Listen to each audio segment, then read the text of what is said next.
അധ്യായം 39.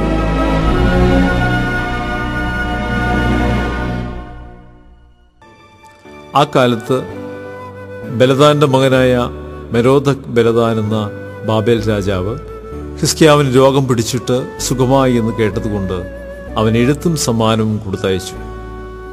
ഹിസ്കിയാവ് അവരെക്കുറിച്ച് സന്തോഷിച്ച് തൻ്റെ ഭണ്ഡാരഗ്രഹവും പൊന്നും വെള്ളിയും സുഗന്ധവർഗവും പരിമള തൈലവും ആയുധശാലയൊക്കെയും തൻ്റെ ഭണ്ഡാരത്തിലുള്ള സകലവും അവരെ കാണിച്ചു. തൻ്റെ രാജധാനിയിലും തൻ്റെ ആധിപത്യത്തിൽപ്പെട്ട സകലത്തിലും ഹിസ്കിയാവ് അവരെ കാണിക്കാത്ത ഒരു വസ്തുവും ഇല്ലായിരുന്നു. അപ്പോൾ യെശയ്യാ പ്രവാചകൻ ഹിസ്കിയാ രാജാവിൻ്റെ അടുക്കൽ വന്ന് അവനോട്, ഈ പുരുഷന്മാർ എന്തു പറഞ്ഞു?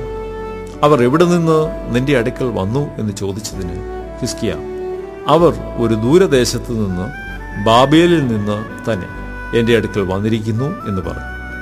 അവർ നിന്റെ രാജധാനിയിൽ എന്തെല്ലാം കണ്ടു എന്ന് ചോദിച്ചതിന് ഹിസ്കിയാവ്, എൻ്റെ രാജധാനിയിൽ ഉള്ളതൊക്കെയും അവർ കണ്ടു.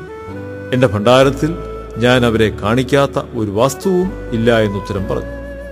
അപ്പോൾ യെശയ്യാവ് ഹിസ്കിയാവിനോട് പറഞ്ഞത്, സൈന്യങ്ങളുടെ യഹോവയുടെ വചനം കേട്ടുകൊള്ളുക. നിന്റെ രാജധാനിയിൽ ഉള്ളതൊക്കെയും നിന്റെ പിതാക്കന്മാർ ഇന്നുവരെ ശേഖരിച്ച് വെച്ചിട്ടുള്ളതും ഒട്ടൊഴിയാതെ ബാബേലിലേക്ക് എടുത്തുകൊണ്ടുപോകുന്ന കാലം വരുന്നു. നീ ജനിപ്പിച്ചവരായി നിന്നിൽ നിന്നുത്ഭവിക്കുന്ന നിന്റെ പുത്രന്മാരിലും ചിലരെ അവർ കൊണ്ടുപോകും. അവർ ബാബേൽ രാജാവിൻ്റെ രാജധാനിയിൽ ഷണ്ഡന്മാരായിരിക്കും എന്ന് യഹോവ അരുളി ചെയ്തു.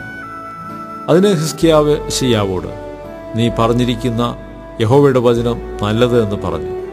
എങ്കിലും എൻ്റെ ജീവകാലത്ത് സമാധാനവും സത്യവും ഉണ്ടായിരിക്കുമല്ലോ എന്നും അവൻ പറഞ്ഞു.